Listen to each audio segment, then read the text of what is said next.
Good evening. We are halfway into the designated time for the national lockdown, having knocked off 21 days. The lockdown is intended to cut the infection chain of COVID-19. Whereas government is trying hard to protect lives, livelihoods have been devastated. As a sigh of relief, the first batch of beneficiaries of the government COVID-19 fund have today started receiving money after completion of the verification exercise. Prime Minister Robin Banja, who initiated the inaugural transaction at her office, said a sizable portion of the data is still being uploaded into the system. To discuss all these and more, I have the Honorable Dr. Baryomunsi, the Minister of Information and National Guidance, and also I have the Honorable John Baptist Nambeshe, the Opposition Chief Whip. Honorable members, gentlemen, I thank you so much for having honored our invitation. A warm welcome to all of you. Thank you very much. We're also glad to be here. And Honorable Nambeshe, I have not yet congratulated you ever since you won that re-election and also becoming the Chief Whip of the opposition. But as of today, also you are the acting head of NOPL, right? Oh, yes. Okay, congratulations. Most welcome, and thank you. Congratulations. Appreciating. Gentlemen, in this discussion, let me begin with the Benjamins. I mean, the money. Because Finance Minister, the Honorable Matia Kasaija, says the ministry has provided only 4 trillion for COVID interventions. But listen to what the members of parliament are saying, and you all sit in parliament, that money procured through loans, grants, and donations, plus parliamentary approvals, is over 5.7 trillion. So there's a difference of 1.7 trillion from what the minister is saying and what the members of parliament are saying. And one wonders, how can we have such a huge difference? By the way, 1.7 trillion is 1,700 billion. How can that you cannot account for it now? Let me start it in Luganda. Amangwako, the money is gone? No, well, I didn't listen to what the minister was saying, but definitely whatever money government procures or processes through parliament is documented. So there should be documents. And all public resources are audited by the Auditor General. So I don't think there will be a discrepancy. One of them must be wrong in terms of the figures, but the expenditures will definitely be audited. We are talking about the Minister of Finance. Figures should just be on his fingertips. He understands this, or he should be able to understand these things like the back of his hand. For him, on day one, to give us a difference of 1.7 trillion, so we as Ugandans are discussing the budget which we have just started. Yeah, the money that the money that has been provided for interventions is saying 4 trillion, and yet the parliamentarians saying no, it's 5.7 trillion. Well, I didn't follow that debate, but it depends on what interventions are they speaking about. Well, let me put it to you. Are they limiting it to health? Are they looking at it from a multi-sector point of view? It depends. Maybe Honorable Nambeshe. The two sides may be understanding it differently. Okay, but otherwise, 1.7 trillion cannot get lost. It cannot. Yes, Dr. Nambeshe, there seems to be a difference of figures. What did you? I don't know whether you heard the minister, but what is the exact figure? I'm not Dr. Nambeshe to correct you. Yes. Actually, I must say that Dr. Baryomunsi is only shy from and being economical with the truth. No, financing of this intervention has not just started, Wanakamara. It started way back when the first cases of COVID-19 were reported in 2020. And we have just received the Auditor General's report. 11 trillion has been utilized since March last year. In fact, his report was released 26th of March 2021, capturing that entire duration of time when financing intervention is commenced. Now this discrepancy you see is as bad as their track record in misappropriation of funds. You know this, how even OPM is riddled with the corruption and is now the one championing the relief fund to the vulnerable. So, Honorable Nambeshe, somebody listening to you would be wondering, look, the accountability committees in Parliament are in the hands of the opposition, and you are the chief whip. And one would ask, what is it that you can do? Can't you, if you find out an anomaly, you know, a qualified query, can't you, using parliamentary mechanism, maybe stop the disbursement of more money, appropriation of more money until accountability is done? Because that's your job as committees of Well, Parliament. the 11th Parliament, where I am the chief opposition whip, is rather unfortunate.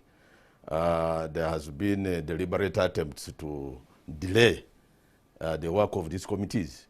Are you aware that I already have designated members to committees, but they have not been officially announced by the Speaker in Parliament because Parliament could not sit. The premises of Parliament were closed at directives from Mr. Above.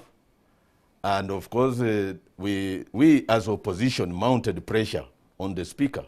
And eventually, actually, come next week on Tuesday, I've already seen the letter correspondence from the clerk.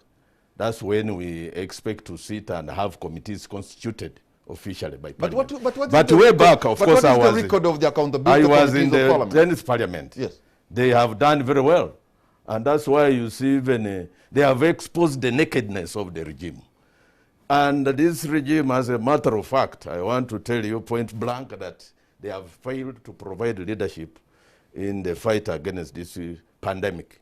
Because in the first place, now, you look, they need to respond expeditiously to an emergency. You know, time is of essence whenever there is an emergency. I come from a disaster-prone district. But see the snail's pace, even in this 53 billion disbursement. Up to now, they are actually in tongues. They are talking in tongues. The minister comes and tells you that it will be next Thursday, next week. These ones have started. But even then, when you look at the report of the statistical report by UBOS 2020, they had already 5.1 million vulnerable workers. And they were tasked with the responsibility of having to provide lists of these workers. But up to now, I think they abandoned them. Okay, we're going to get into the issues of the vulnerable Ugandans. Maybe let's conclude the issue of the money. You talked about 11 trillion that has been used since March last year during the time of the pandemic. And 11 trillion Ugandans may think just a small figure, but I want to put it in real terms, that we're talking about 11,000 billion. 11,000 billion. What has that money done? Well, first of all, there are processes which we go through to handle public resources. And Parliament plays a key role in appropriation. The executive executes the budget. And once it's executed, the Auditor General audits all the public expenditures. And this report comes to Parliament. Like he's saying, there is a report, which is examined by the appropriate accountability committee that makes recommendations to the House. So we shall wait. First of all, the NRM government does not condone corruption.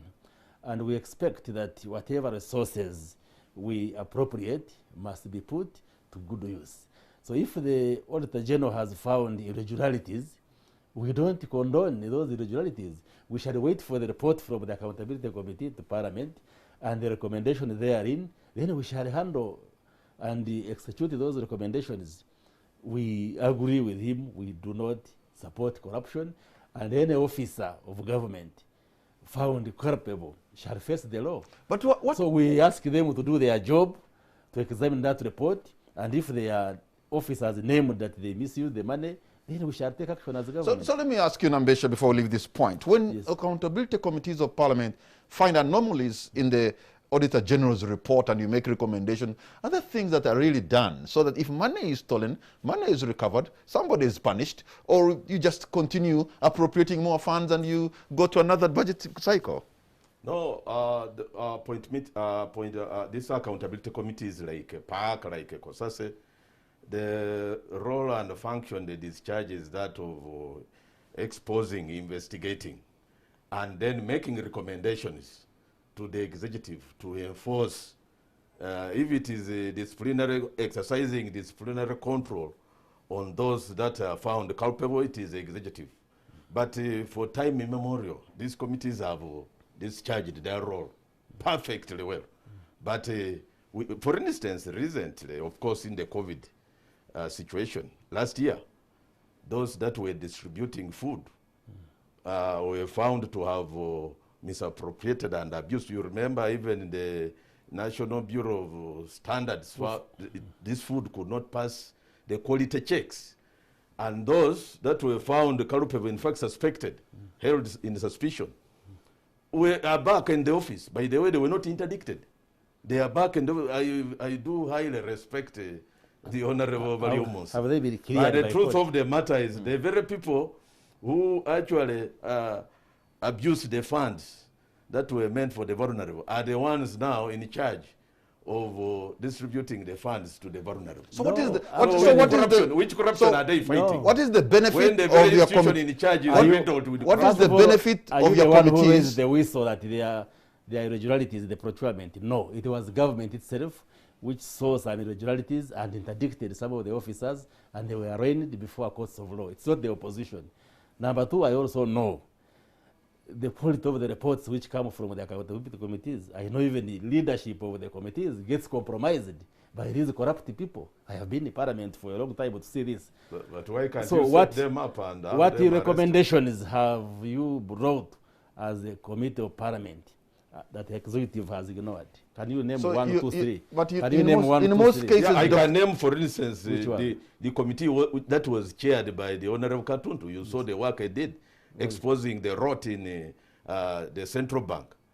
And we expected the heads to roll. No, what were But, the recommendations? The major government- recommendations were that we should review the laws, the policies. What did they No, recommend? the recommendations were What did that they- some of the... Whom did they recommend it to be They sacked? recommended even the No, Mr. no, you can't even name. No, Go and read this- the report. The Tumusime major- Mutebele No. could not even have again Okay. have No, his so contract this The is- renewed. major recommendation A was number for of us those who are still to examine working the in the Bank of policies Uganda and the legislation would not be concerning there. Bank So of Uganda, gentlemen, which is we being have the committee. Bana Kamara, no, just dispense me just on this. Yeah.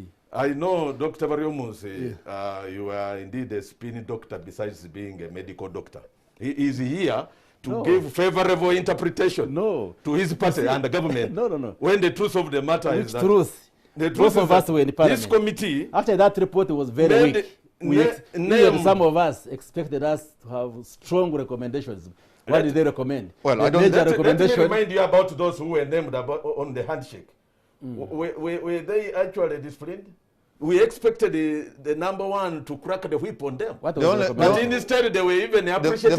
The fundamental thing They were Dr. getting Dr. Baryomunsi you appreciated. have just said today is that sometimes the committees are compromised That's by the corrupt. And by the way, yet those who are accused of corruption are found in the executive and the technical. So in other words, you are confirming that on your side you have corrupt people who go ahead to compromise the committees. Which side?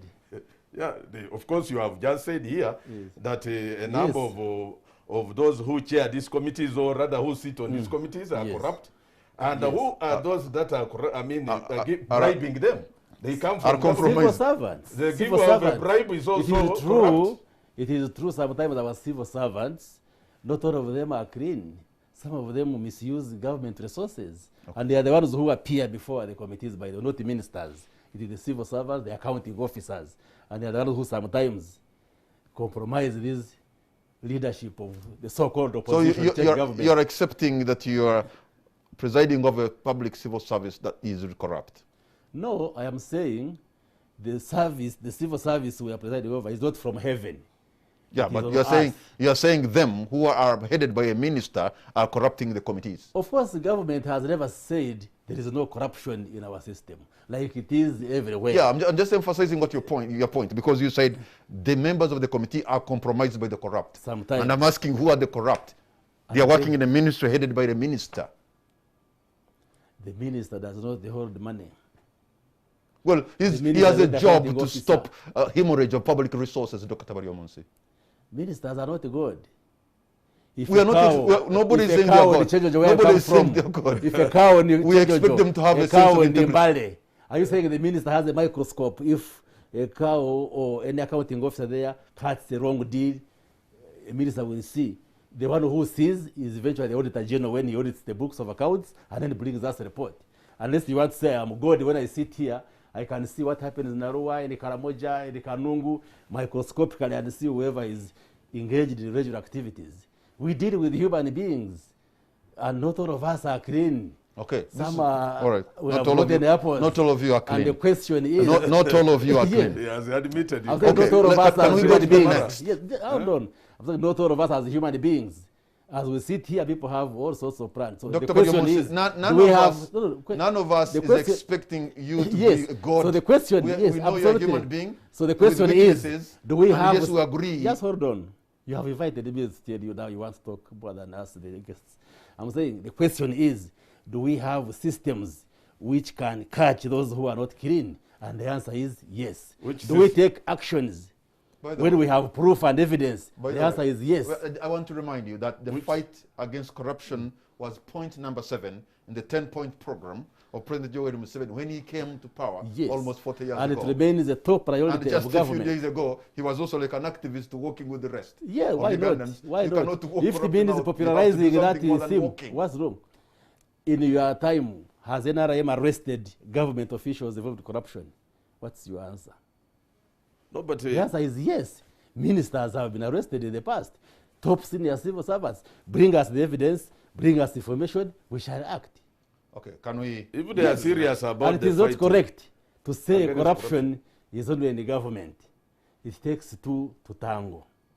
Who is corrupting government officials, or whom are they corrupting? So it is also erroneous to say it's only the government. Corruption is a problem of our society which we must all join to the fight to get out of our society. So don't think because somebody is in opposition, he is clean. We know much more which we can't say on television. no, you see, Absolutely. it's just Don't say the church because they preach about morality that they are clean. Corruption is an evil which cuts across our society, and it requires our effort, all of us, to fight it. would you have spared us on opposition? In fact, they would have set us up. But the truth of the matter is that who is giving corruption the oxygen to survive in Uganda? A fish, you know, as it is said in one of the local languages, rots from the head. I'm telling you the recent, when the president himself, yeah, by the way, when the president himself, I think it was the last speech he made, he had actually even informed the populace that he went for the worst case scenario in Italy, and had advised, even instructed, directed that funds be dispersed to procure 42 ICU beds. 42,000. 42,000, yes. Thanks for the correction. 42,000 ICU beds. He even asked the PS, the accounting officer, to come and report whether surely it had been implemented. What do we hear? She had procured far less. That is 3,000. So that Even so the late president of Tanzania, for instance, there's no political will in fighting. No. They fight the You see, only. that's where you go wrong. Wana Kamara. Did he say Wana money Kamara. was given to her to procure? She didn't. No, No. I You gave see, you your time. No. Not One mislead at the a public. time. One at a time, please. You must stick with the You correct respond to all information. this. I know I'm hitting you hard. No. Where it hurts most. But the truth of the matter is, the political will is lacking in every aspect on part of the president in fighting corruption. We expected that time that PS, the accounting officer, to be fired or rather interdicted or rather be held responsible for the abuse, because where did the funds for procurement of the Well, 42,000? you're a member of parliament. You have the ICU platform. beds. You can still No. follow that up. Yeah, once the Can I clarify committees that? are constituted, we shall take that You on. see, when the Clarification, president Dr. says you procure 42,000 beds, money doesn't fall from heaven like manna, and then the money comes. There is a process. Minister of Finance has to release the money. So did the PS get that money for the beds? If there is evidence that the money was released for the 42,000 beds, and she didn't procure them, then there would be a case. But merely because the president has said the plan is this, you can't say therefore she stole the money. No, that would be wrong. I think let me ask first of all. Yes. You're a medical doctor, and for a general hospital, how many ICU beds would they accommodate? Like the ones we have? Because me, I see if that number is just too high, even just one. No, it depends. In this case, depends what you have projected the epidemic to run like. Yeah, but you'd put them where? Yeah? You're going to put them in Nambole. I'm just asking. No, but you can even create tents. You've been a district health officer before. You can even create tents. You see, we are modeling the epidemic. So if you see that in the next 2 months, 3 months, 5 months, it will be like this. If the hospital space is not adequate, you can put tents outside and put the beds. Well, maybe if that's the case, because I do not see where 42,000 beds, maybe ICU beds can be. No, they'll be across the country, not only in Morago, but across the country. Yeah, well, that's why I was asking you, a hospital, district hospital, how many ICU beds can it accommodate? And then you can times the district and the general hospitals, you can get the number. It can even have 50, it can have 100, it can have 200. He's not even sure of the number. No. I think space can be created. Yeah, if that's the case, then yes, space can be created. But if the president can take this long, actually, to appoint the IGG, it has taken us how many years, for instance? Is he serious about the fight against corruption? Even you talk whatever comes in your head, do you follow what the debate is saying? No, I'm still on corruption.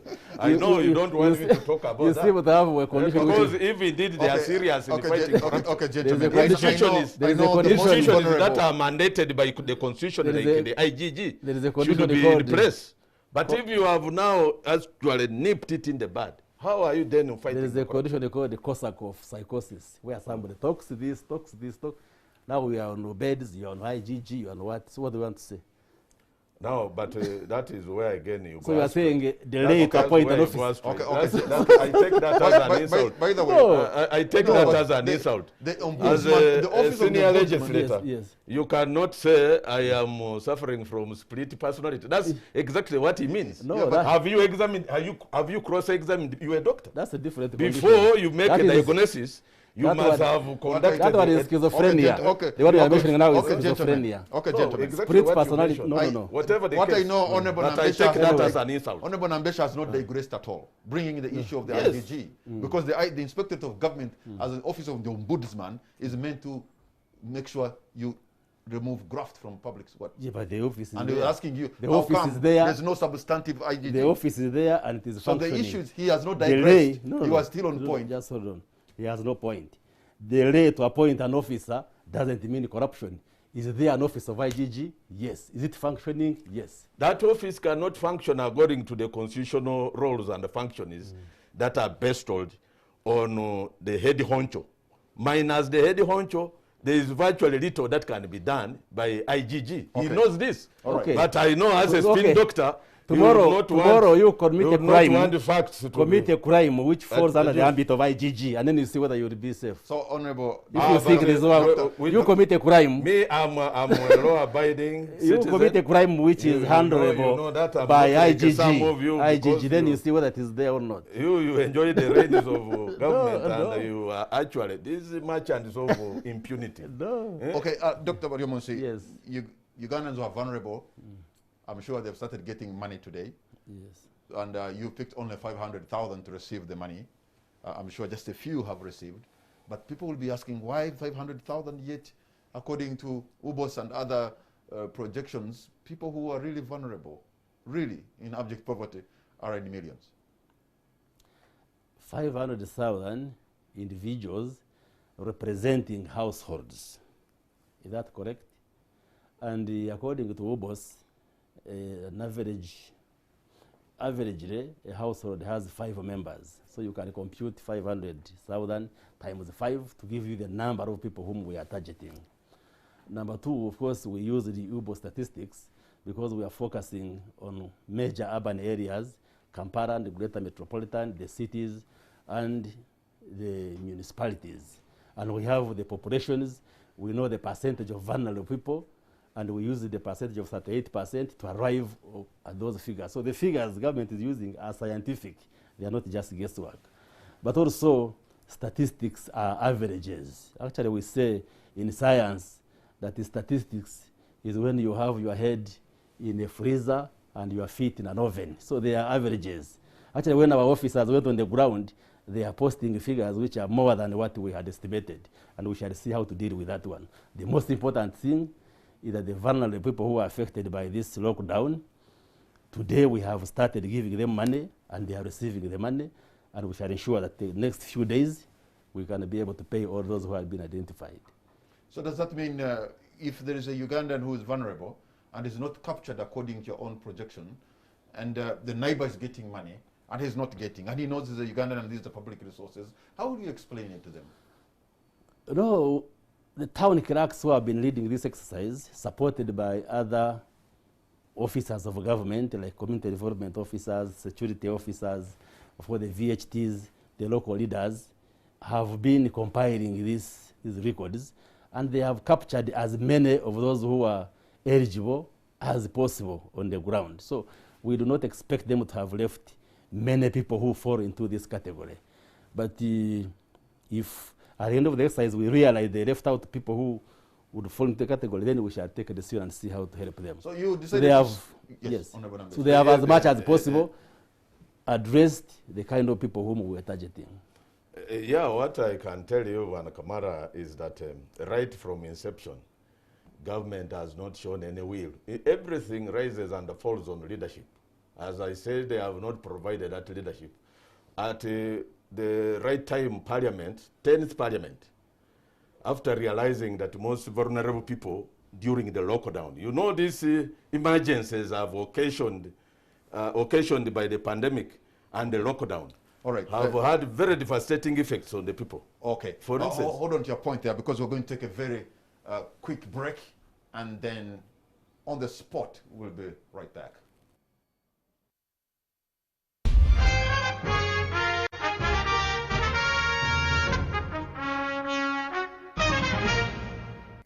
Welcome back. You're watching On the Spot. My name is Patrick Kamara, and my guests tonight are Honorable John Baptist Nambeshe, who is the Physician Chief Whip, and Dr. Chris Baryomunsi, the Minister of Information, National Guidance. And, you know, before we took a break, we were looking at the issue of giving people money. I wonder whether, for example, in your constituency, the people who need 100,000 to go through these 42 days are many. How do you think members of parliament can be able to explain this to those who have missed out, and yet they could be even more vulnerable than the one who is getting the money, and they could be in the same neighborhood? How do you explain it to them and they understand? In fact, this 100,000 is going to end up to those people who have what it takes to support themselves. Because in the first place, if it is those that have funds, those that are able to procure funds, to buy funds, as people at least who can be able to live within their means.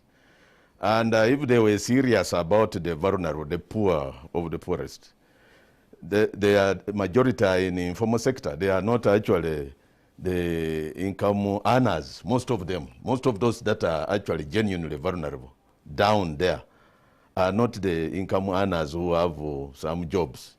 I saw actually the lack of political will to help the vulnerable right from the time when the parliament, in its wisdom, 10th parliament, we moved an amendment on the NSSF, this fund, National Social Security Fund. We wanted the sections of those acts to be amended to provide at least 20%. The early retirement access to... yes, 20% to those in need, because the fund is meant for those in need. And actually social safety, or rather safety nets of this social protection fund are meant to protect the saver at the time when he is in dire need. The so-called mid-term access. Yes, but the president, even after we approved it unanimously as parliament, so that mid-term access would be accorded to those that were in need, he declined to assent to that bill up to now. And I was actually taken aback when recently the president, again at his directive, Vyarugava, are directed at the bills of those that were in hospitals like Novik, because Novik was charging 5 million per day. Actually, that's what they charge, 5 per day. The other one of Victoria Hospital, you first pay upfront 10 million and then 5 million on a daily basis for the oxygen. Actually, the order came from above that those bills be paid from that fund, NSSF, to those who are members. We wondered now, it seems that this government or leadership or administration of President Museveni actually is only in bed with the haves and does not care about the have-nots. Because even in this, they would have borrowed a leave from Kenya. Because that parliament, 10th parliament, also approved a stimulus package, which was meant actually to target the vulnerable, which UBOS, Uganda Bureau of Statistics, had come up with 5.1 million vulnerable people. They had even, I think, numbers of those that are in the informal sector. But they have ignored them. So is there anything members of parliament like you can do, despite the pandemic, with or without the pandemic, to look for those 5-point-something million vulnerable Ugandans, so that, you know, a legislative agenda that can help them? It is very easy, by the way, to identify the vulnerable people here in Uganda.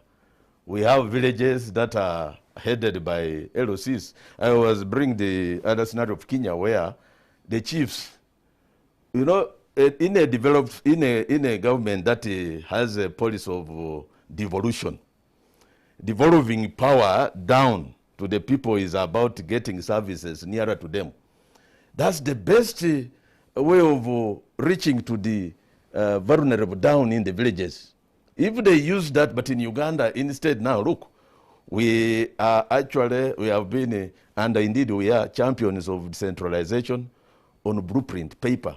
Other countries come and benchmark from us, like Kenya did.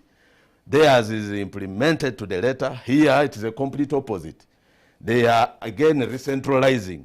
It shouldn't be the Prime Minister at the top here heading the national COVID-19 relief task force, leading, sending the money. It should, in Kenya, what they did, that stimulus package, they sent the money by M-Pesa to chiefs, and then chiefs gave the money down to Ligrus. Ligrus are actually the equivalent of our LOC1 chairman. These LOC1 chairmen in villages know their people, know those that are vulnerable, know those that have shifted, those that have died. But here, they are sending money even to phones of the dead. Those who are dead, even those who have shifted in Kampala. Like, if you are targeting the urban poor are people who rent. Most of them keep shifting from one village to another, one ward to another. So it will not be possible to use phones, digital platforms to get to them the money. They should have used the leadership, but they have avoided even. I saw the Lord Mayor complaining. Yeah, but my question to you earlier, Honorable Nambeshe, Yes, that you seem not to have done justice to, is that you as a member of parliament, you are another arm of government. And you know that now we have 5 million vulnerable people. We do not even have to wait for the pandemic. There should be some kind of a parliamentary legislative agenda from you, as maybe come out with a bill. And that bill is looking on how you can cater for those people. Yeah, but this bill must be ascended to by the head of state, the president.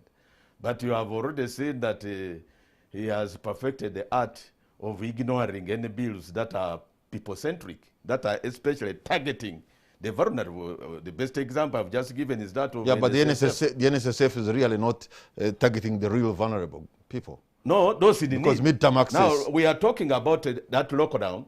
What actually this emergency, this pandemic, and what these emergencies have actually occasioned through the pandemic on the people is that they have lost their jobs, most of them. Those who were in business have lost businesses. So if someone who is now jobless would be given a 20% relief, it would be actually very, very useful in that time of need. It is time of need which we are targeting. Have you been but I know not all people save their money on that fund. So the vulnerable down there are there and plenteous. But the challenge is the will is there. And actually the silver bullet to this challenge of reaching out to the vulnerable people is political will. If the will indeed were there on part of government, the vulnerable can easily be identified and helped. But that will is lacking in every aspect. And that's why you see a serious conundrum. You saw the minister who came before the committee, the Minister of Finance, and then the one of Gender, Labour and Social Development was talking of launching on the Thursday fund next week. On Thursday this week. Then the other one, Honorable Ngola Minister, was talking of the other coming week and was not even sure. So this lack of coordination in itself is a Tower of Babel on part of NRM government. So this already shows that they are not serious on what they are doing. So and the money is ending up back into their own pockets. You have seen it is a wash on print and electronic media that when someone receives the money that is being sent by the Honorable Nambeshe, then the message comes that, yeah, you have received the 100,000 and your balance is 9 million point. Can you imagine? They are sending to themselves people on phones who can afford to have 9 million on their phones. Honorable Nambeshe, that could be a creation of people who are just on the keyboard trying to. But I'm sure you have also. Also seen. I've seen that, but I'm trying to think it is just a creation of some people. No, Ugandans there are are no miracles. You see what Honorable Baryomunsi, before even he degenerated into insults, he was talking of spirituality as if here we are being led by God. This is not a theocracy. This is a democracy where President Museveni claims to be an elected leader of the people. And if he is in the service of the people. You as an elected leader, how much have they involved you, elected people like you, in the disbursement or at least identification of the vulnerable? In fact, he made a vow in Changwas during that retreat of NRM, President Museveni himself. Mm-hmm. He said that this time round, I will not allow the 11th parliament to delay me or even waste my time waiting for them to appropriate funds or even approve some of the legislations. And he is slowly and carefully by the day bringing to pass that vow. Right from the time we were sworn in. And then we had those first 3 sittings in Kololo. The directive came from above to close parliament. Mm-hmm. We have only through opposition, leadership of opposition in parliament, mounted pressure.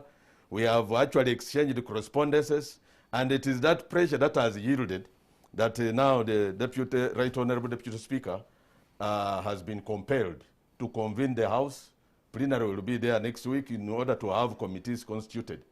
Most of these issues we are discussing are within the jurisdiction of some of our standing and standing committees and the sectoral committees. I thought this was because of public health concerns in Parliament, for your own health and for your own good. Far from it, because earlier before that circular came of closure of parliamentary premises, fumigation, which they are purporting to be doing, had already been done. It was done on a weekend, and the weekend, the 2 days were sufficient to fumigate the entire parliamentary premises, the entire, those precincts of parliament were fumigated much earlier. So this was merely to hoodwink Ugandans to think that they are really caring about their lives. They were even locating the basis of closing those parliamentary premises on a few of our colleagues who were found to be COVID-19 positive. But even you wonder whether some of these machines they are using to test us defective or functional. Most of this, because you remember recent is 1 week ago, when our footballers who went to France, the moment they arrived in Paris, they were tested. Here they had tested and they were for COVID-19, they were negative. When they tested them at the airport, they were all positive. The same was the case for the athletes who went to Japan. When they were tested here, they were negative. When they go to Japan, they were found positive. So now the question, the $1 million question, is it the machines that are defective or the people manning those machines? But Honorable John Baptist, But you with also, the procurements in Uganda, now we blame it. we also know that COVID-19 is a very strange and new disease. Yes. You can actually even get the disease on the day of testing. You can actually get it even when you're traveling to Entebbe on the airport, whatever. So it's not like you have tested for HIV and you take care. No. You can test now. As you move out, you catch the disease. That is also very possible. No, so I don't know what could have happened. No management of COVID-19 and even the interventions that we have witnessed here in Uganda have exposed a lot of rot on the part of all right. of those that are in charge. For instance, how do you explain the 800 people who were injected with fake vaccines in Uganda? Yeah, that only happens in Uganda. Then how do you explain the oxygen plant that malfunctioned and 30 people died in Mulago? Huh? Under the care of our medical team, the national task force, the people died. So these machines which we have here, which we are depending on, must be having more than what meets the eye. Either they are defective or, as usual, those who do the procurement and, the people who take contracts. Recently, the accounting office of health was complaining of the family, and they even failed to deliver. The money was actually swindled. So what we get here are either counterfeits. You see the fake vaccines which were injected to 800 Ugandans. The government has not come out to explain. Recently, a UK minister resigned merely because he kissed his wife. And in the COVID-19, just by show of example, he had to resign. Here, the minister should have resigned. Okay. For the death of 30 people in Mulago. We've taken a lot of time without hearing from Dr. Chris Baryomunsi. Dr. Chris Baryomunsi, sometimes I wonder why the government of Uganda and minister officials like you cannot read from the same page, cannot sing from the same hymn book. The Honorable Angola was yesterday saying the disbursement of funds has been postponed. The exercise will start Thursday next week. Today, the exercise is just beginning. You wonder how ministers cannot even understand, have no idea what is going on within their docket. I think there was just a miscommunication because I told the country on Tuesday, as a government spokesperson, that we were shifting the date from Tuesday to Thursday today, and I gave reasons why we had shifted today, and assured the listeners and viewers that at 10 a.m. the Prime Minister will be launching this exercise, which he did today. But I think what the confusion was, whether from the minister or those reporters who had him, was that because the data was coming slowly, instead of cutting off reception of the records, we said we shall start but continue receiving this information from the town clerks. So the exercise would start at 10 today. We start paying, but for the data which hasn't been cleared and validated, we shall continue opening so that it can come. So I think there was maybe a miscommunication, a mishap in communication. So what the minister was communicating was the reception of the data shall continue as we pay. That was the message. I don't know how he communicated. I never listened to him. Either he communicated well and those who were receiving his message got it wrongly, or he didn't put it, but there was no contradiction at all. So how much... And as we have been communicating, the exercise started today. Yes. How come you... But definitely as a Minister for Information and Communication, we are going to harmonize government spokesmanship so that it is much more clear, and those contradictions... I wish you luck on that, because why? Yes. Because the government of Uganda, ministry officials and departments and agencies, police and the army, something can happen and everybody is talking different things. You'll hear the Honorable Dr. Chris Baryomunsi saying this, and maybe Mr. Fonopondo is saying the other. Before you know it, the president himself. Why do we see that in discipline, in communication, you can never read from the same hymn sheet? But that's, I think, rare. It's not the common... It is rare for you to sing the same hymn book. It is common for people to give sometimes even contradicting statements. We as journalists, sometimes we find it hard. What do we write? Because you find two senior officers conflicting themselves on a single issue. Now that I have come, I will stop that. And that's what I'm saying, I wish you luck. Yes, reorganize the communication so that we speak from the same script. So now, we spoke, yesterday I had an opportunity to speak to different mayors. Yes. I spoke to the mayor of Kampala Central here where we are, the Honorable Salim Uhuru Nsubuga. I spoke to the mayor, I think, of Nansana Municipality, Ms. Bakite, and Kira Municipality, and Mukono. And you know, all of them were expressing displeasure for having been bypassed, where whoever is trying to make a verification or identifying the most vulnerable.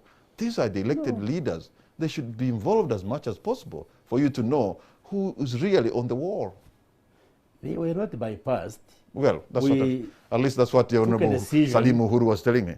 We took a considered position as a government that the town clerks shall lead the exercise, on the understanding that the people whom we are targeting are largely those who have been in the informal sector working, but because of the lockdown, they are no longer doing the business. Somebody has been running a saloon, now is at home. Somebody rides a border is now at home. So we expected the town clerks to have records of most of these, because these are businesses and they are business records, business statistics. The custodian of these records is the town clerk, not the mayor. That's the reason why we said town clerks lead the exercise, but supported by the others, because town clerks don't work alone. We didn't say mayors or councillors or LCs do not participate. If there is an exercise in the Kanungu Chinchizi East going on, nobody stops me from monitoring it and supporting that exercise, even if I'm not invited in writing. So we said the town clerks take the lead, but the other day we had a meeting here and the mayor of Nakawa was in the meeting and giving us a very good idea. So nobody stopped political leaders from monitoring and playing their role. Only that they were not taking the lead in terms of driving the process. And I don't see any problem. Yes. Okay, Honorable Nambeshe. In fact, now you can see. But anyway, I'm not surprised. These NRM spin doctors can hardly be divorced from lies. This is a pack of lies. I heard it vividly from the lawyer, the mayor, Lord Mayor himself. He has been excluded. He's the one in charge of the task force here. You people, the ministers. Excluded him? The national task force. No. And not only him, of course. It is the same even in other urban Did he urban receive councils. a letter that don't participate in this exercise? No. Did he go to monitor and they arrest him? How on earth would you get a moment? Please just also be civil in No, I am. in this. I am. You have been an MP. If an exercise in your constituency, a moment. if you go there a to moment. monitor, will they arrest you? Now the one who is heading the national task force is a politician. There should be a replica. This should be replicated down there also. If the politicians leading the national task force, why not district task forces also be headed by politicians? Why get there and get civil servants to be at the top? What are you trying to hide? But anyway, that notwithstanding, right from inception, as you will appreciate, this government never treated this pandemic as actually a disastrous pandemic that has caused a humanitarian crisis. But instead it turned into political. It was weaponized. You remember how this pandemic was weaponized, came with so many restrictions, so that other opponents, candidate Museveni, would move all over the country freely and would even distribute donations. Others like Vesige was stopped to distribute food. Others like the Honorable Robert Chagulanyi Sentamu, who was the most tortured, the most arrested, most harassed, and most actually harassed, even in Sereko here in Kampala, the case of Kampala, all this. And you remember even the Honorable Francis Zake was tortured and almost to coma because of taking food to the vulnerable. But the NRM, for them, they were at large. So equally, they are using this COVID-19 pandemic politically to make political scores, not that they have the people at heart. Because if it were a humanitarian crisis, if you have the people at heart, how many days do you take to get to them the assistance? Assuming there is a natural calamity in Buruda, how long do you take to evacuate the people, or rather even retrieve bodies so that you can save the life? All right, because time is of the essence. Yes, Dr. And these people are taking their time. I think it's proper to respond. The issue of time. We are now 21 days into the lockdown. Talk about talking in tongues. The Minister of Finance came recently to the committee. Just a split second. The Minister of Finance, the Honorable This show has two people. Why are you dominating all the time? No, which domination? So give us he's the one who is allotting us time, not you. Okay, you are not the moderator. Okay, Dr. Baryomunsi. You are not the moderator. I am just concluding this point. So the Minister of Finance, don't invite me to seek the moderator. just to demonstrate that these are liars, the minister came and gave us a whooping 2.5 trillion, which is unspent balance, and that is a lack of absorption capacity on part of the interministerial team that is supposed to utilize these funds to procure, say, ventilators, okay, ICU beds. How on earth would you be so callous to keep money at a time when this money is needed to procure ICU beds, to procure oxygen, to a tune of a whopping 2.5 trillion? And then from March to date, he has just revealed to us, he gave us a revelation, that there is a whopping 400 point. I have even a copy of his statement, which is just lying there. 400 billion. Yeah, just there. Okay, besides this could be part of the 600, which they are, of course, they are suppressing sectors and even workshops, operation funds, seminars to raise the 60. All right, the 600. Dr. Chris Baryomunsi, So, I don't know what you want to respond to, but the issue of time Dr. Chris is Baryomunsi, important. Dr. Chris Baryomunsi Okay, John Baptist. should look at the egg in his face This man has and request me to clean it rather than degenerating into those insults, All right, which he commenced with. Dr. I still Chris. stand by my earlier diagnosis. Then you are not a doctor. Then you are not a medical doctor. Either he's a witch doctor no, or some spiritual man who can discern. Okay. How can you just sit here and discern that Nambeshe is suffering from split personality? Then you fall below the standards of a medical doctor completely. Those may be features of a sick person. Now, how have we handled the COVID-19? Before I come to your issue of delays. I don't know whether these people read. Probably some of these people reduced the debate to the primary school debate. Water is better than fire. My father is better than my mother. That one. You need to read the Lancet, which is an international publication, which put Uganda as one of the best countries in the world, by the way, in fighting COVID. The publication is there. Why did they do that? COVID-19 is a COVID-19 because this virus was discovered at the end of 2019. So what happens? WHO declares coronavirus disease a pandemic on 11th March 2020. 18th March, the president on behalf of government comes, announces a string of measures, even before we had an index case of COVID-19. And we registered the case on the 21st of March, 3 days after the president has announced. That's when there was a lockdown and all these measures. We registered the first deaths in July, when most of the African countries were getting hit, when Europe was on fire, America was on fire, South America was on fire. We managed to contain that pandemic. And actually, at the beginning of the pandemic here in Uganda, the scientists did modeling to project how the scenarios would be. And if you look at the figures which had been projected, the infections, the deaths, hospitalizations, they were very great. But because of the measures mounted by government and Ugandans, we managed to suppress this disease. That's why the Lancet, which is an international Medical journal, considered Uganda the best in Africa and among the best 6 in the world in containing this pandemic. Yeah, but that was then. I am coming, yes. Because now that was the first phase of the pandemic. if you want to challenge me, why do we have this phase?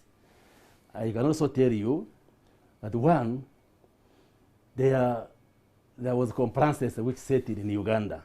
And what occasioned these compliances, among other reasons, is the irresponsible, indisciplined politicians when we went into campaigns who said, this coronavirus is just a political tool. Don't put on masks. We have recordings of political leaders in this country who campaigned.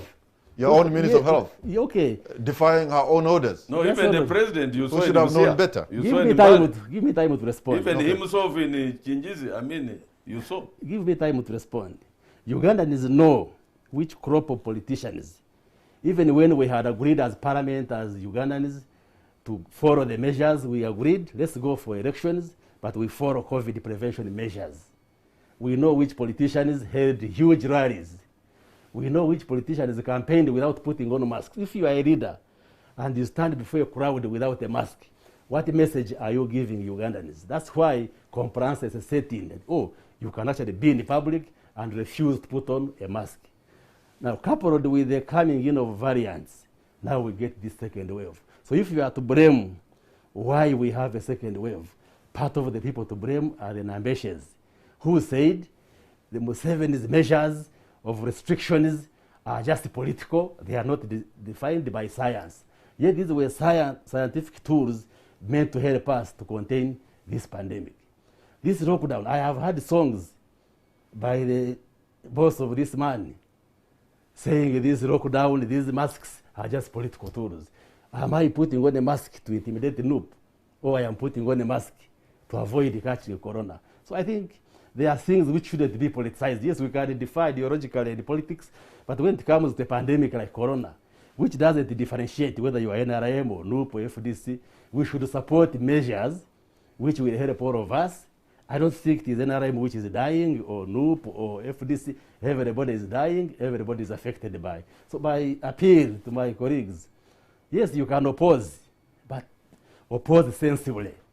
If we say this measure can help us avoid catching this disease, why would you come here simply because you are in a different political party? You vulgarize the measures which are public health measures helping us. Now, coming to your issue of time. You had a lot of time. Why not? No, which a lot of time. You had a lot of time. Any time when you disappeared, you also you wait for the moderator to give you time. No, but he has overtalked. So Uganda has done very well. He has even failed to answer the question you raised. What's he has failed. He's just digressing on. You say every time you interrupt, then as a doctor, the my instinct comes of diagnosis. Now,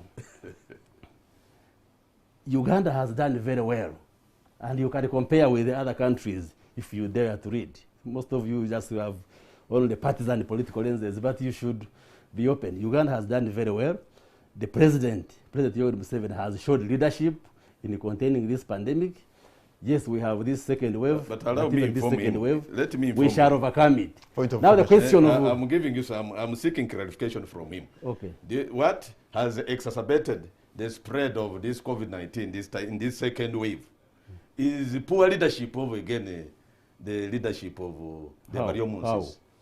Recently, they tested the pupils in schools, including students, when they were at school, and they were found positive for COVID. Instead of isolating them like other countries, like our neighbor, Kenya does. Whenever Kenya, and by the way, Kenya has never closed schools. Here schools have closed now, it's coming to 2 years. And why do they close schools of parents of ordinary? No, please, I'm developing the point. Just be patient. No, I've allowed you to extend me on this one. When you are talking, I leave you. You know, clarification. I control the time on clarification. Now, no, a moment, please, be patient.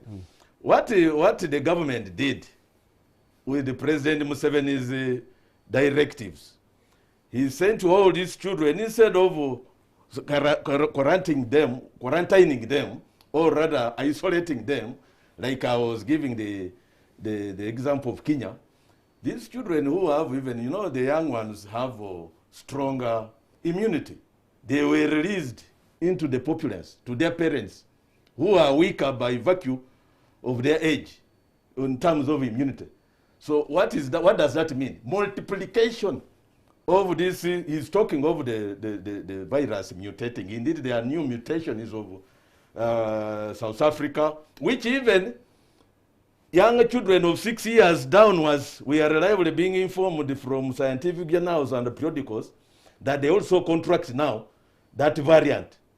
Now, who has exacerbated the spread of the COVID-19? Okay. If he's actually showering himself with aggrandizements. Okay, that is your view. But the decision taken to close schools was informed by science. Schools are high concentrations of these young people. And the unfortunate bit is that when they got infected with COVID, a number of administrators kept quiet. And actually our children were suffering. And it was not correct to keep them in those, if I can call them, concentration camps. It was wise and correct to actually send the children back to their homes. Probably what went wrong, which I also don't agree with, was the method how they were transported. When they congregated in the parks and there was no social distancing, that one was irregular. It became a super spreader, those parks. Yes. But the decision to send them back to their homes was correct. So I don't agree with you that they should have remained in schools. And they should have first treated them first, not sending them when they are actually treating them with what? Huh? But what are they treating the patients or victims of COVID-19 You should have said they should have been managed. Management or treatment, that's a matter of semantics. If I've don't even go there. So that's it semantics. was not correct that you keep them there, because you could infect all of them and then you find all our children, many millions of children are infected. So it was correct to send them back so that you can scatter them and socially distance them in the countryside. So you can't fault the NRM government and President Yoweri Museveni. He has shown leadership. What is driving this pandemic, like I have said, are two areas. It is a complacency in the public, because when we successfully dealt with the first strain of the virus, we reached the point where we even had 0 cases in our hospitals. So people thought we had actually overcome this challenge of COVID-19. In Parliament, these opposition members of Parliament, I remember having an argument. We had an argument when we were saying, there is no corona anymore. Why are you having these checkpoints by police at night? This curfew. You lift the curfew, there is no corona. And we're telling you, from a scientific point of view, corona is still around and there can be a rebound. And indeed, we have seen it. So please, when we talk as scientists, you must listen. No, because yes, you must can't listen. hide behind that so what? Intimidate the rest. So what? No. But let me inform you, Honorable. Just a moment. You have nothing useful to inform me on the science of corona. So just keep quiet. So like I've said, what is driving the pandemic? Like what you see in many other countries. When you look at Africa, for instance, many countries like South Africa are in a 3rd wave. Some are entering the 4th wave. Why do you think Uganda is now in the 2nd wave?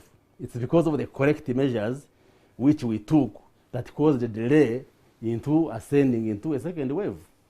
And this 2nd wave, like I said, is occasioned by 2 major factors: complacency, which set in the population, partly occasioned by the indiscipline. You can't blame complacency on the people and then let go government. Government equally was complacent. Stop echoing. Because let me get in, please. The variants, you cannot blame them. The first wave. You cannot blame. Yes, please.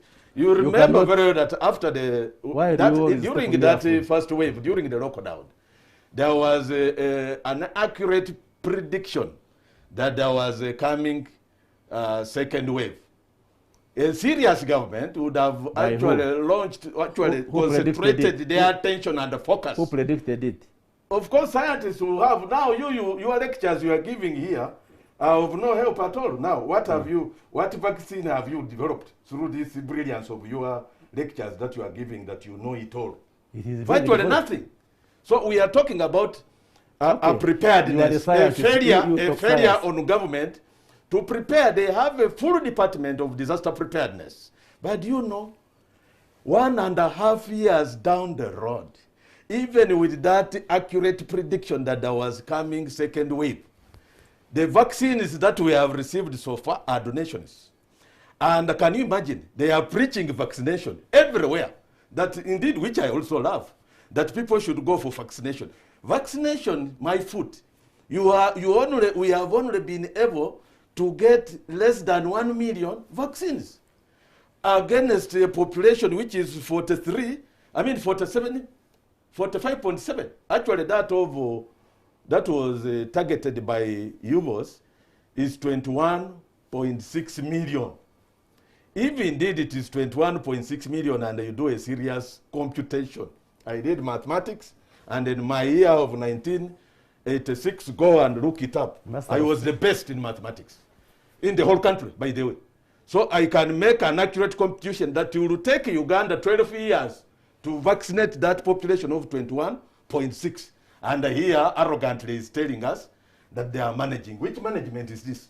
When you had all the time, you are the ones that have been complacent, not the people. Okay. I don't know whether this man knows what he's talking about. Vaccines, when did the vaccines come into play? Number two, what is the economics of vaccines, especially when it comes to COVID? The challenge with vaccines has been the supply side. To the extent that we have allocated money as parliament, but you see this man thinks with his mathematics that the procuring vaccines for COVID is like going to Nakasero market and you buy tomatoes. The reason why we've received donation that it is extremely difficult. It has been difficult for a country to just procure vaccines from the international market. And that's why we use the COVAX and so forth. So yes, majority of the vaccines which we have received are donations, but we have put money and we tried to procure bilaterally. You recall, if you know, that Uganda entered into an agreement with India to get AstraZeneca from the Serum Institute of India. But when India got a crisis, it stopped exportation of vaccines. That as an MP you should know. There has been some kind of hesitancy on the vaccine. I will come to that. Yes. And secondly, the only possible route for now has been... And the fundamental question should be, what are they doing with the funds which we actually approved as parliament? Over 300 billion was actually appropriated. I think he said there's a problem of supply. Which supply? These people have just failed the population. They have the money on their hands. Vaccines are there, but they're not procuring at all. Next time, don't pay me 1.5 years ignorant people. Down the road. So now the only route which has been available ignorance is relative. You are equally ignorant. Is to procure very ignorant doctor through COVAX. Like for now, we have placed an order of 9 million doses through COVAX facility. Do you know what COVAX is? We have also put an order. What do you know? You people who claim to be doctors and now we cannot have even manufacture that. Okay. What kind of doctors are these? All of you are that leaders. Our universities Ugandans are expecting universities are to learn something. Universities, the doctors of this country. Ugandans are expecting to learn something from two of you. Anything. So it's better they get something from you. Don't something of value. Don't show yourself with praises this for is not a Maguire faction. When you have nothing to show. Huh? Okay, you keep quiet, I am explaining. When you talk, I keep quiet. Even your doctorate is not based on any invention. What do you invent in medicine? How about yours? Huh? It's on what? No, me, I'm not a medical. I'm not claiming to be one. Okay, then keep quiet and I explain to you how vaccines are procured. When you have virtually nothing to show for it. So we have placed an order of 9 million doses through the COVAX facility. We have placed another order of 2 million doses through African Union.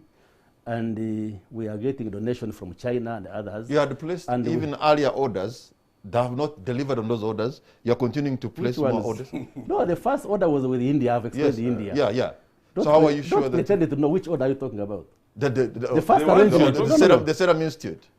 Yeah, but in India, because of the crisis, they stopped exporting, which was wrong. Even the Johnson, where is it? That is the African Union arrangement. Even the United States has only gone 67%.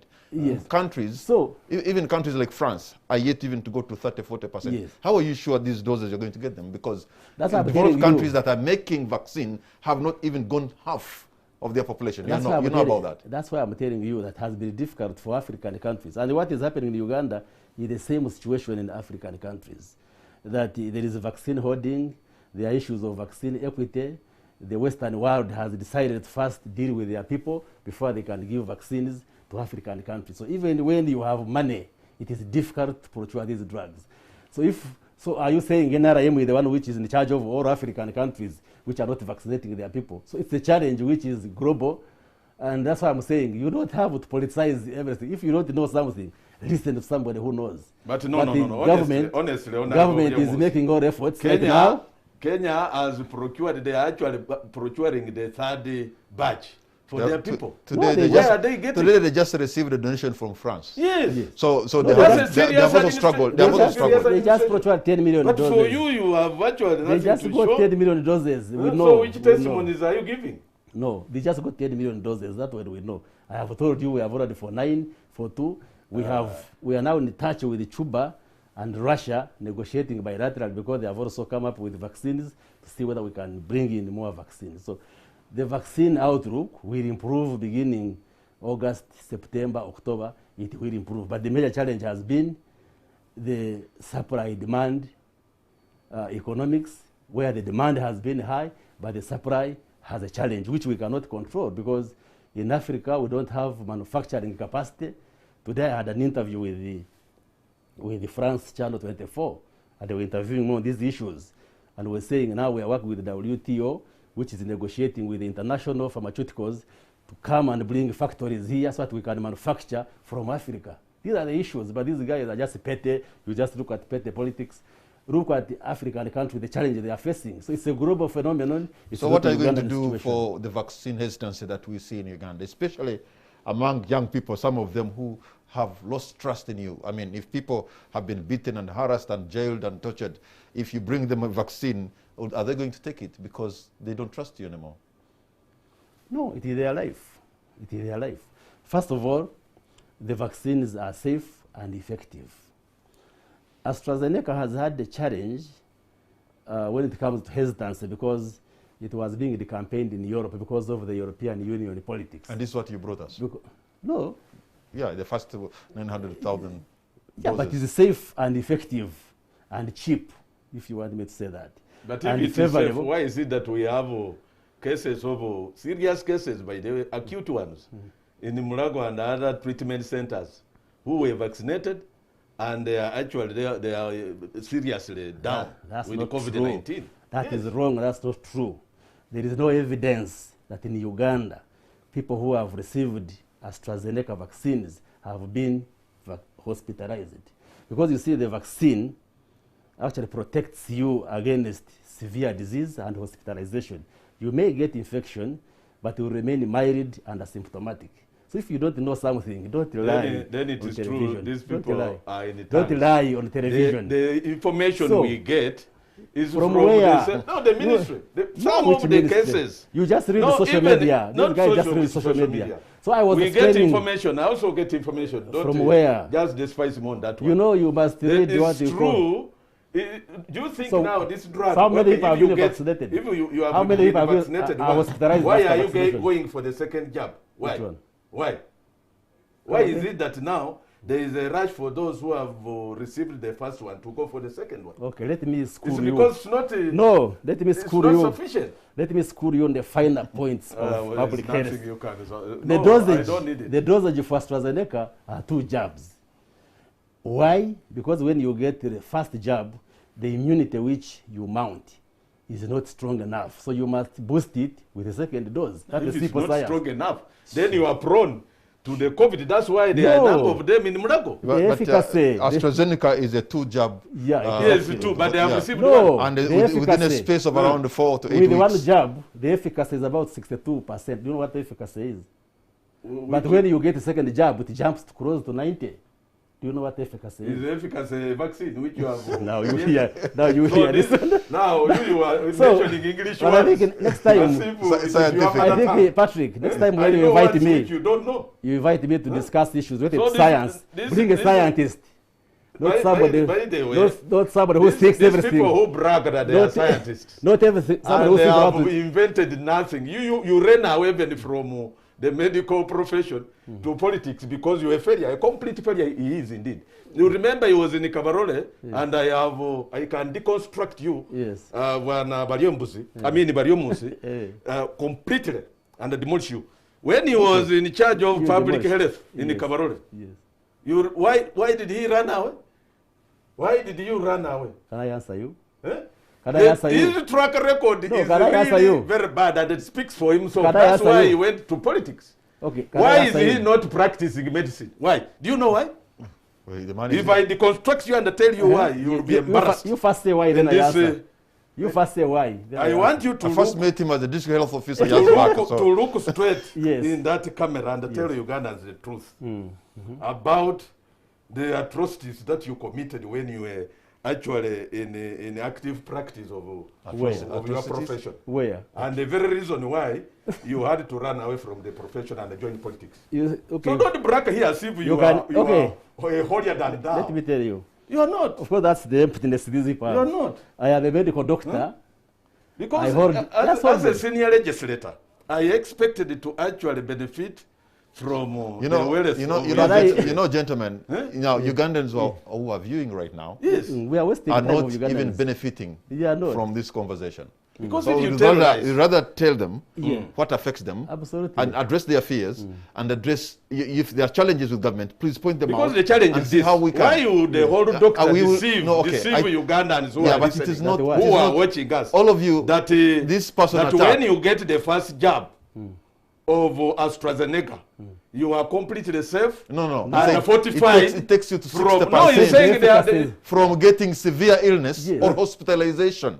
When you get another, it boosts you. Your immunity. But That's he's what I've read. disputing the information we have that some of those who got that first jab are victims of the same virus in Mulago. He wouldn't have But when disputed they are that. saying it takes you to 60%, there's the other 40% that's not protected. So yes, it can happen. You can fall. Hey, I wanted in my him to understanding. concede, but in he my can't. understanding. He's That- not that- conceding. these are scientific Okay. He's matters. just advancing arguments No. to win. He thinks that it is a competition of winning. No, I'm going to open You know, the lines so there that was no need to Ugandans advance that argument. can But ask you let me questions. first answer my Yes. qualifications. If you want to challenge whether I am qualified or not, I am a medical doctor, MBCHB. I hold a master's degree in population science. I hold a postgraduate diploma in demography from Makerere. Both those are from Makerere. Another postgraduate diploma in disease control from University of Brighton, UK. I hold a PhD in public health and do public health practitioners. Are they clinicians? He doesn't know. So, but we are assume that all but we are wasting you the are time of Uganda. they Because that's know not the it all. material. That's the challenge you have. That is the Bwana material. Baryomunsi. What we should You focus think you on. I know it all. What No, we should focus on. far from it. What you should focus on is what helps Ugandans. Okay. What helps Ugandans. All right. Let me open the lines. And I Let left me. Kabarore to join United Nations. And I was also teaching in Makerere, the Department of Population Studies. I think I remember seeing you in Kabarole back Absolutely. then. Okay. The numbers are going to be on the screen. You can just pick your phone and tell us what you think. How we get out this lockdown. At least now we have some relief fund coming in. And I don't know whether you have received or not, or whether you're on the list or not. You can tell us what you think. I'm going to take the very first call online. Hello. Hello. Okay, let me ask my producer to work on the technical hitches so that you can be able to hear the audio coming into. I hope they have not run away because the our debate studio. became a pedestrian. I don't think so. But we apologize you are for elected the members. pedestrian and way of how the debate You're elected generated. members. Okay, the numbers on the screen. You can tell us what you think. First of all, you tell us your name and where you're calling from. And remember to be civil in case you disagree with my guest. That's okay, you can disagree, but disagree with respect. So I'm taking the very first call online. Hello. Hello. Okay, that one was trying to listen to himself as well and wants to talk. Whenever you want to talk to us, please make sure you turn down the volume of your TV set, and that will make sure you don't have an echo to yourself and to us. But should you leave the volume up, then we will not have a very proper conversation. So when the phone goes through, you turn down. You turn down. Don't turn up the volume. Okay, so probably as we try to be talking to as we wait for those callers to get it right. Okay, my producer is telling me quite a number of people are trying to call in, but then I'm not getting them. Hello. Hello, good evening. Good evening, sir. What's your name and where are you calling from? My name is David. I'm calling from Mtinda. From Jinja? From Ntinda. Ntinda, you're on air, sir. Yes, I want to express my disappointment with Doctor. Doctor, you have not been civic today. You have been petty and thinking you're making a lot of sense, but you've already been petty. And when you're always offensive, expect defense. Honestly, you've not, in my opinion, you've not been a doctor today. Thank you. Okay, that's an opinion you get. Let me try to take another call online. And like I said, should you have a disagreement with any of my guests tonight, that's okay, but you remember to disagree with respect on this show. That's how we're going to do it. The numbers on the screen. Call us and tell us your name and where you are from. I have another call online. Hello. Hello. Good evening, sir. What's your name and where are you calling from? Yes? Good evening, sir. What's your name? I'm Arnold Bond from Bukasa. Arnold, you're on air. Go right ahead, sir. Yeah? You're on air. Go right ahead, Arnold. On NTV? Oh, good. Arnold, I'm not going to take your view because you have left your TV audio high, so it's giving you an echo. You can't hear properly. Okay. Well, that's a perception somebody got. Yeah, definitely, honestly speaking, on a lighter note, the Honorable Dr. Baryomunsi went astray. How do you call me a madman? No, or rather, a person with a split personality. When You don't know what split personality means. A split personality means schizophrenia. Schizophrenia, you Okay, talk all right, of, all right, I okay. also know it. But So which one did I talk about? You think every other thing you Which one? mentioned, I don't know. Okay. Even you ask Let's when listen I to you, know Ghana. every accent. Can you imagine that efficacy? Do I know efficacy? I become your dictionary. I have a call online. Hello. You have degenerated. Listen. You are no longer the Hello? Baryomunsi, I know. I mean the Baryomunsi, I know. Hello. Yes. Good evening. What's your name and where are you calling from? Hello? Yes, sir. You're on air. Good evening. What's your name? From Kitagata. Chikagate. Chikagate, yes. Calling from Chikagate, you're on air. Go right ahead, sir. Tell us your name and what your question is. Yeah, my opinion. No, I'm sorry. We have communication challenges with your line from Chikagate, so we shall not be able to make sense of what you're telling us. That's why we are dropping that line. Sorry about that. Let me try to pick another caller. Hello. Hello? Good evening, sir. What's your name and where are you calling from? Yeah, talking to Wafula from Kiriandongo. Wafula in Kiriandongo, you're on air. Yes, thank you so much. Okay. I want to thank you for those two guests, You're welcome. but we have really been disappointed by them. Mm-hmm. One is that Mr. Dr. Baryomunsi is a professional doctor. Mm-hmm. We really expect from them. Ugandans are tired of now lying.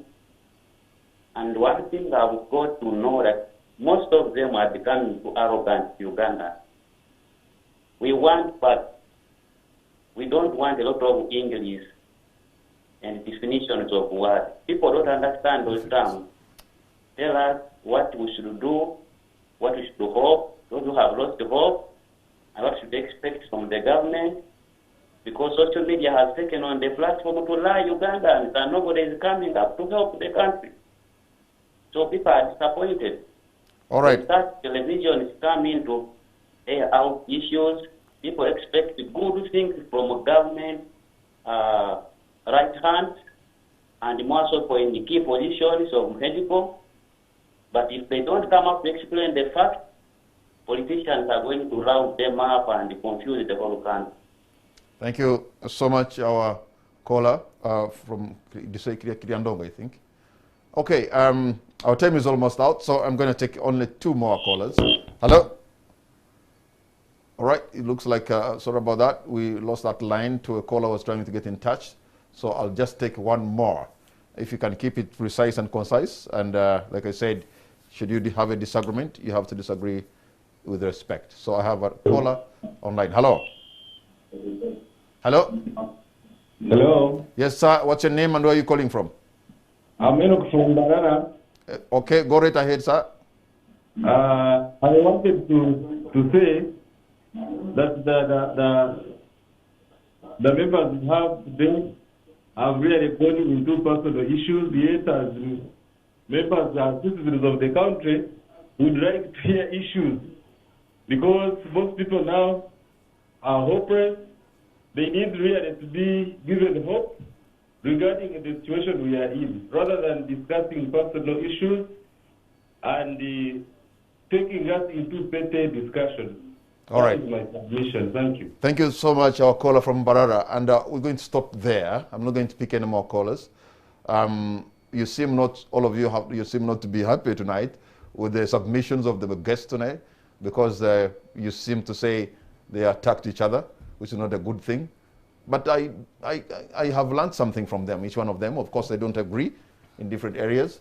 So I'm going to make them respond and also make their concluding arguments. Beginning with you, Honorable Nambeshe. I must thank the callers for the feedback, and indeed they are spot on when they lambast us, and especially my colleague who started it all, that you've organized such a good debate. You come here to even purport to be lecturing others and schooling a colleague in matters science, when it is not all about that. When I'm raising issues, thorny issues, however painful they may be driven, yours is civility demands indeed that you respond with decorum. But to date it has been a degeneration, and is not the colleague I have known all these years. Anyway, that notwithstanding, the truth of the matter is that the people, the populace is hurting. And as we talk about these issues, the people are wondering whether vaccination indeed will be done this year. We are left with half the year. When there is dilly-dallying on the part of government, they have talked of Johnson. I expected the doctor actually to beef us with the current developments, how far you have gone in the procurement of vaccines, because I think what is primarily important now are those vaccines. If the population, the lives of the people would be fortified, that one should be a paramount engagement, effort and intervention on the part of the administration to do. But you have fallen short of it, and I suppose that you have also taken a lesson, and those in government who have been watching too, that what the people need are not this snail space of addressing the challenge, a humanitarian challenge. Because you see, I expected time is of the essence. I expected that the need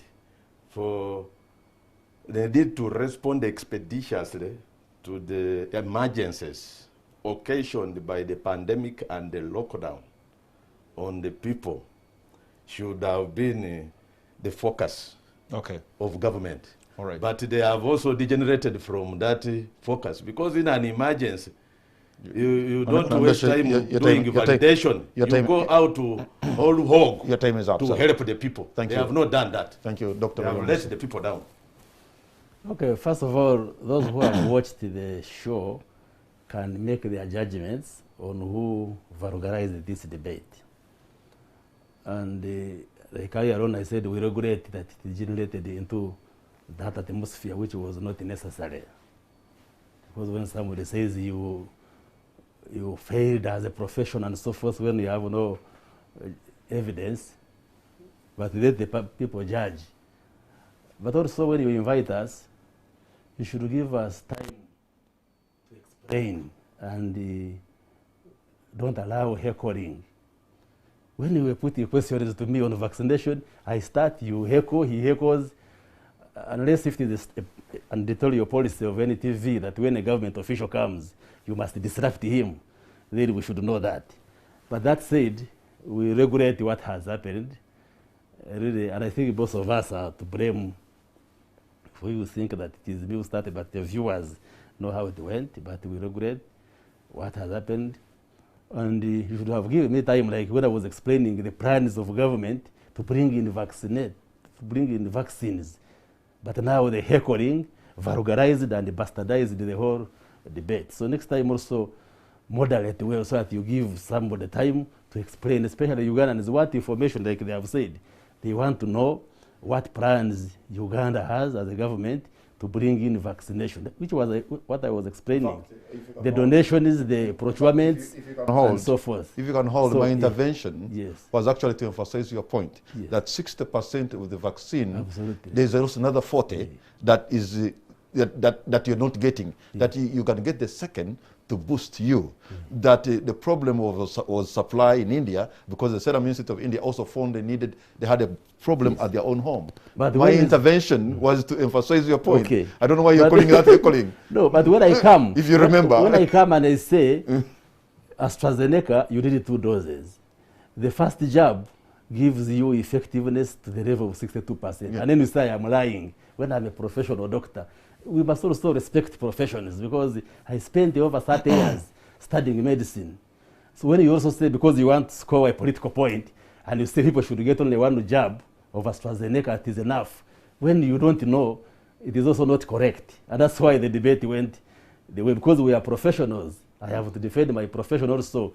But also my appeal really is that when we come to debate a pandemic like COVID-19, I think we should, as much as possible, desist it from partisan politics and debate things which will help Ugandans. Like I said earlier on, COVID-19, yes, we are from different political parties, from different religions, different tribes, but COVID-19 does not discriminate. Whether you are NRM, whether you are NUP, whether you are FDC, if it comes, it hits you. So I would call for unity, especially among us political leaders, that we should speak the same language, especially when we are promoting prevention measures, and not try to vulgarize scientific measures which are known. Okay. And therefore, I want to assure Ugandans that the government is doing all it takes to see that we contain this pandemic.